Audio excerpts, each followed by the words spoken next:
promises never trump preparation. Your promises never trump preparation. A runner can promise to get the gold medal. He can promise to win the gold medal or the blue ribbon. He can make all the promises he wants to, but if he doesn't prepare for the race, he's not going to win.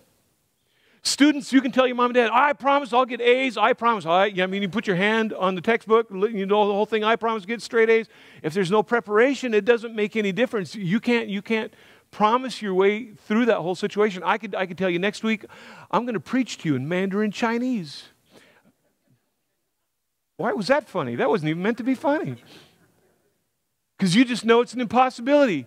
You see, promises never trump preparation. If I'm going to preach to you in Mandarin Chinese, I better start cracking the books and get myself prepared.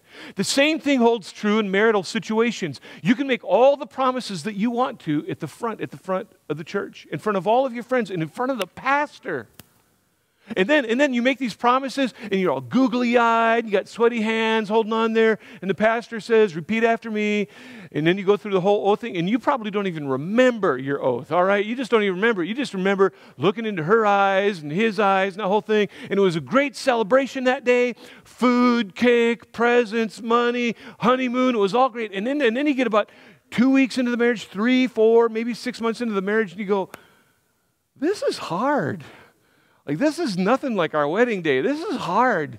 He leaves his underwear hanging on the doorknob. What's up with that? I didn't know, that whole thing. This is just, if you knew the habits, and it just gets really hard.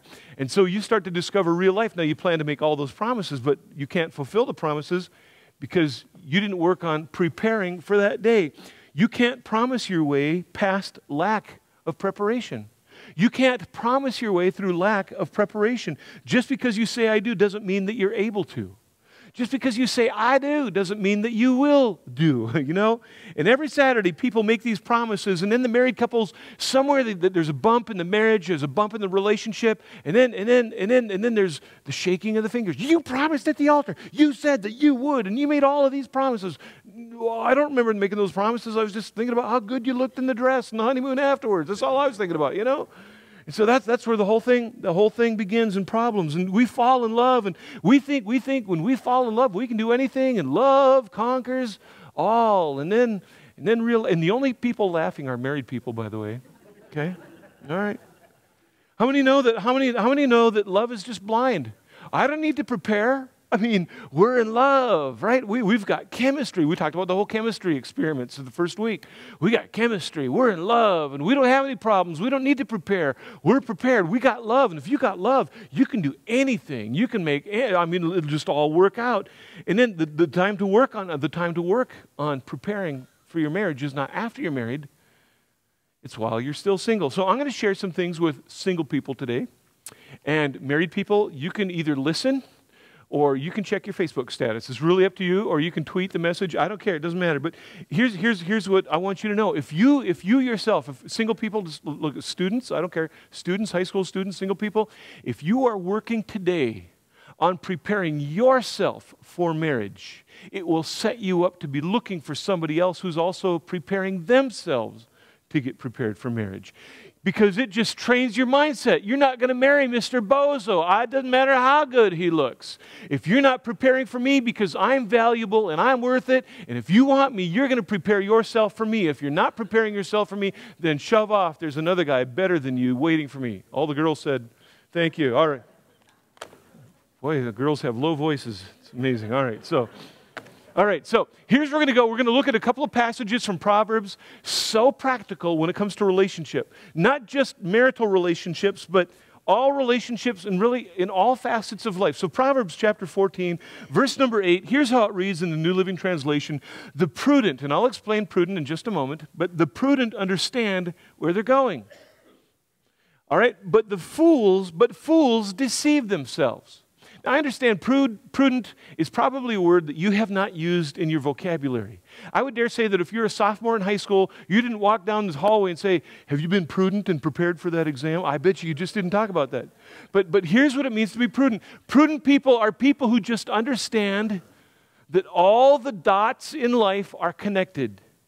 That the decisions and the choices that I make today, because remember, today will one day become your past, and your past follows you into your future. They understand, prudent people understand that the choices I make today are going to have an impact on tomorrow.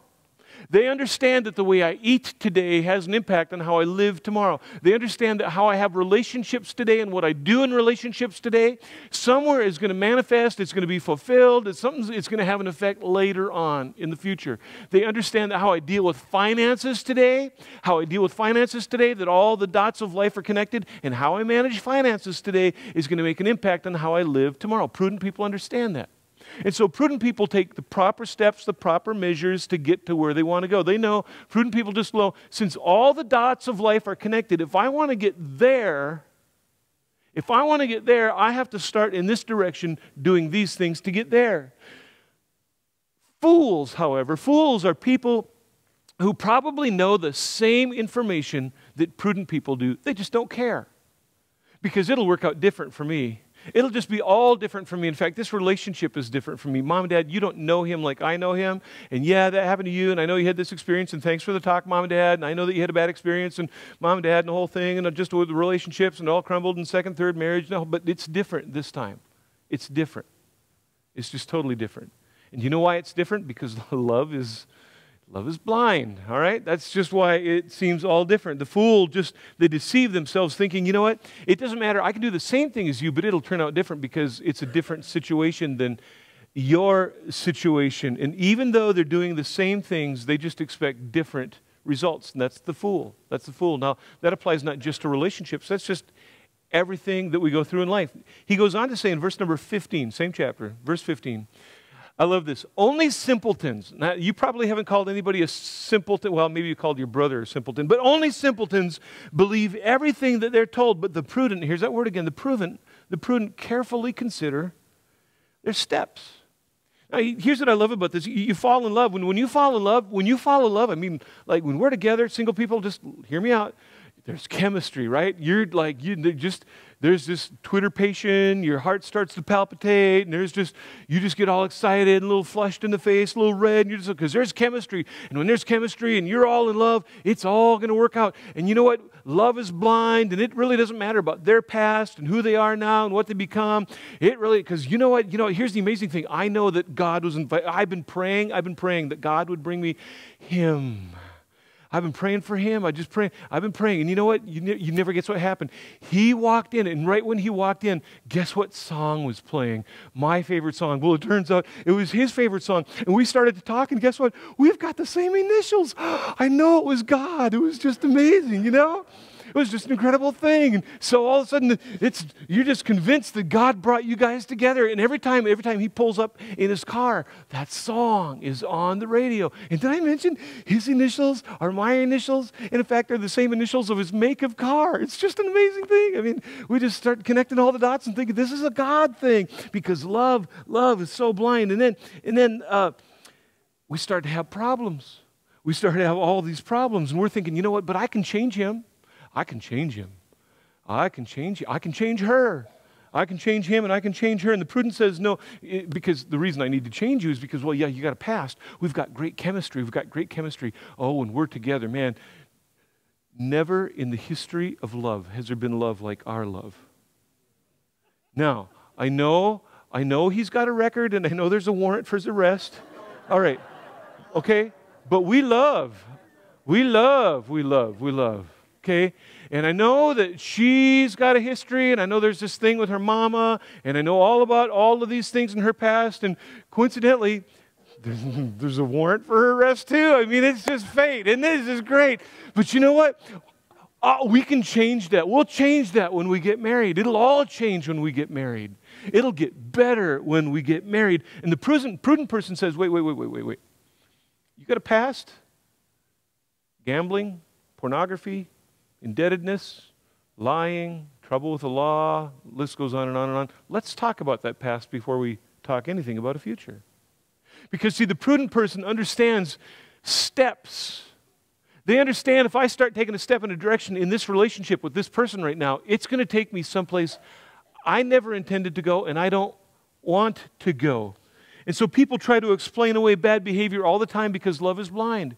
And listen, this is, students, listen, this is why your mom and dad freak out when you bring him or her home. If you feel like you got to keep the relationship secret because you're afraid mom and dad just freak out, look, mom and dad have such a different perspective on your relationship. They see things from beginning to end that you can't see or you're unwilling to see because love is blind. And we try to explain, well, you know, the reason that he's on his third job this week is, well, this boss and that boss, and, well, the company folded, and, you know, the reason for the indebtedness is, well, you know, because he had a bad boss, he had to use a credit card, started living on the credit card, well, and then he got into debt really bad, and the reason he had to start selling drugs was to pay off the credit card debt. And, I mean, we just go on and on and on, trying to explain away bad behavior. To which, if you have to explain away bad behavior, I'm standing up here listening to the story going, stop! Listen to yourself already. Really? You think it's going to get better from this point on? I know that I sound like your dad, don't I? All right. We are far from over. I'm going to sound a lot more like your dad before we're done. But the prudent just carefully consider their steps. They realize that if I enter into this relationship, it could take me places I don't know if I want to go. A person's past has more power than a person's promise. You need to remember that. Now, if you're single, you try to find somebody who's working on their commitment to Christ. You try to find somebody who's trying to clear up their past. You work on somebody who's trying to perfect themselves, and it'll just make a better relationship with you. Isn't that the kind of person you want to find? You don't want to marry some slouch, some bozo, some dumbo. You want to marry somebody who's sharp and has it together. Don't you settle for second best. Listen, if you're young, single, if you're a teenager here today, and you whatever, don't you ever, when you get married, don't you settle for second best. I'm telling you, how many people come to my office, they're contemplating divorce, they've been through divorce, and I'll ask them this question. Let me ask you this. On your wedding day, before you walk down the aisle to meet him at the front, was there anything in the back of your mind, any red flags? And before I finish asking the question, they go, yeah, I knew it was wrong. But I did it anyway because the invitations were out. I didn't know if anybody else would marry me. I mean, they all got a story. They filled in the blank. They settled for second best. So what I'm going to do today is give you some very practical things. If you're thinking about a relationship, if you plan to get married, even if you're married, you can write these things down and tell them to your children. If you're married, let me just say this to you. If you're married today, let me just encourage you with this. A couple of things I want you to be really good at doing. If you're a married person, you should be an amazing forgiver. An amazing forgiver. Now, ladies, if he is not treating you correctly, then he needs to listen to the second week of this sermon series, all right?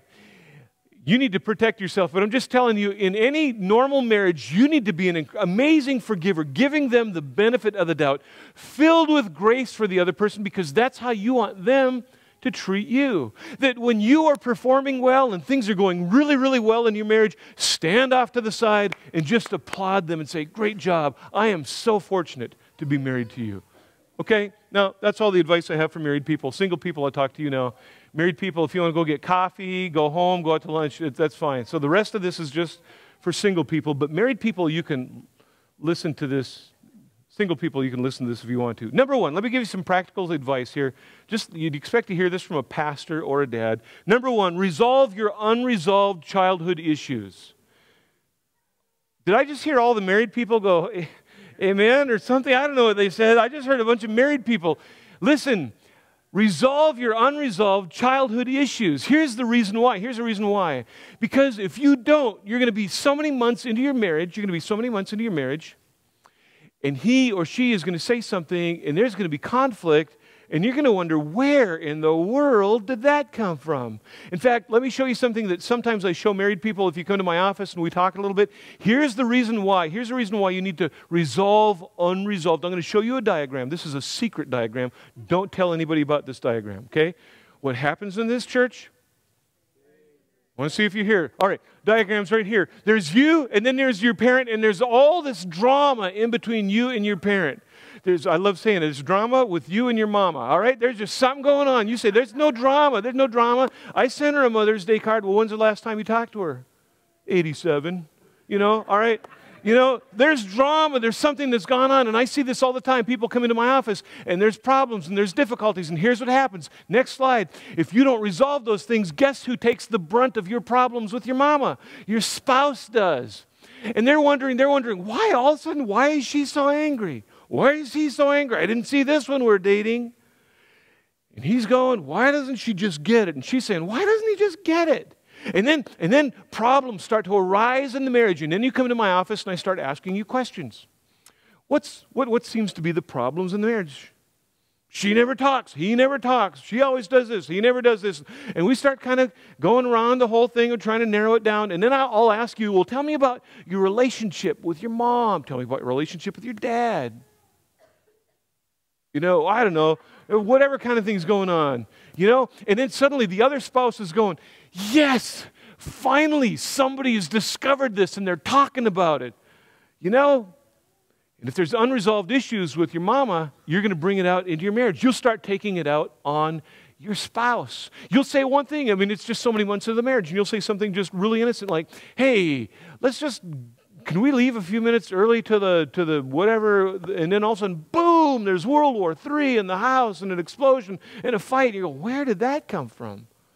That's drama with your mama. That's where it came from. Just saying. So resolve those issues before you get married. If you're already married, if you got issues with your mama and your daddy, you need to take care of those because your spouse is suffering as a result of your drama between you and your parents. So that's what you need to do. The second thing is this. Ladies, let me just talk to you for a little bit.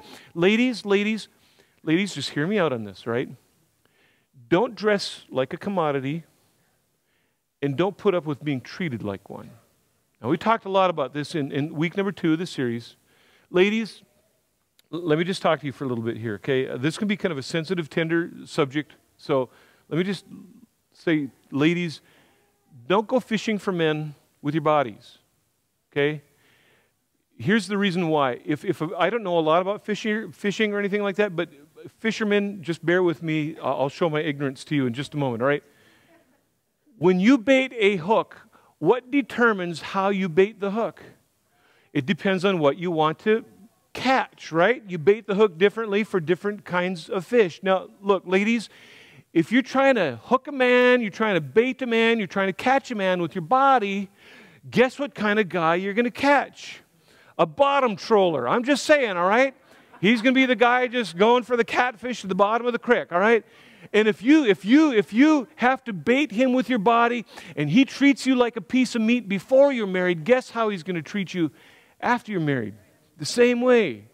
So ladies, here's what I want you to discover. I want you to discover this. Let a man fall in love with the beauties of your character, with your virtue and your integrity and your godliness and your character and your honesty. Let him be attracted to those things. The body, all that stuff, that comes later in the marriage, and that'll all be just fine. It'll all work out. Now, let me just say this to you, ladies. As cute as you are today and can attract a man with your body, as cute as you are today, one day, cellulite comes knocking on your door. Okay? Just saying. Doesn't happen for men. All right, okay, so that's what you need to know. That's what you need to know. God created you. Ladies, God created you so wonderful, so beautiful.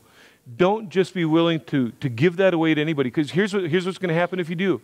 You're gonna bait guys with your body, and then you're gonna get disgusted because he's just all hands and that whole kind of thing, and you're gonna say, "Men are disgusting. They're all alike." Well, no, they're not all alike. You just go fishing with the same bait all the time, so you catch the same kind of guy.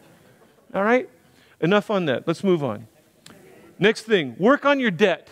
Work on your debt. Before you get married, it's so much easier to work on your debt before you get married than it is after you get married, because after you get married, you got to buy a boat, all right? Or have a dog or a cat, and those things cost money. So just work on the debt before you get married. It's kind of fun. When Robin and I still reference our first early months and years of marriage, we had our married debt, and then we had our single debt. And look, single debt is just baggage that you bring into the marriage. And ladies, let me just encourage you that if you're worth marrying, you're worth this guy working on his character. And if he's got to work on debt and you got to go live with mama to work on debt, whatever the case is, you just work on those things. So If you're dating a bozo, look, he might have a 95-inch TV screen with an incredible sound system and an Xbox 360 and an awesome car, but if he's working at McDonald's to support that habit and he's going deeper in debt all the time, you tell bozo, just go live with mama, become financially responsible, and then when you're financially responsible, you can come marry me, okay? So you can just do that. Work on the debt now. I know how it goes on the other side of that whole thing. Ladies, you're saying, oh, but he loves me so much, and he said he'd take care of all of my debts for me. He'd pay off the car. He'd pay off my credit card debts, put a down payment on a house for me. It'll just be an amazing thing. That's great that he took care of your debts, but you're still financially irresponsible. Work on being financially responsible before you enter into that marital situation. It'll save you so much problems, because if you come into the office and you talk to a counselor or to a pastor, there's usually just, it's communication, it's sex, or it's finances. That's what we're going to talk about if you come in the office. So let's just deal with the financial thing at the upfront. So those are just really simple things. Another thing you can do is just break your bad habits. If you've got some bad habits, just break them now, because marriage won't fix those problems. I know that love is blind. We're thinking, when I marry him, I can change him. Look, he is not your project. She is not your project. What is bad now, when you're in a dating situation, if it's bad now, if it bugs you a little bit, it's huge when you get married, right? All the married people are just nervously laughing. They're not even looking at their spouse, right? They just know. But whatever is good when you're dating is great when you're married. If it's good when you're dating, it's great when you're married, but you're not going to fix them. I just love the light bulb look when a couple is sitting in my office and they're going through all, and he's got this problem, and he does this, and he does that, and she doesn't do this, and she never does that, and the whole thing. And then I'll look at her and I'll go, you picked him. You married him, you got him, and you're not going to change him. It's like a revelation, like, I'm not going to change. No, you're not going to change him, and you're not going to change her either. And then it's almost like they're mad. Well, I've been trying to change them, you know. Look, you're not going to change them. That doesn't mean they won't change, but you're not going to change them. They're not your project.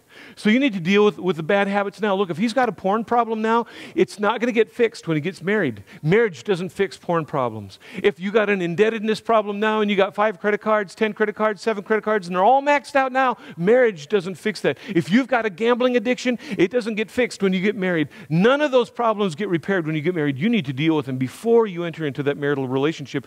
Otherwise, you're going to come to the pastor's office and see me, and then you have to take me out for coffee and donuts or something. I don't know. But anyway. Okay, just saying.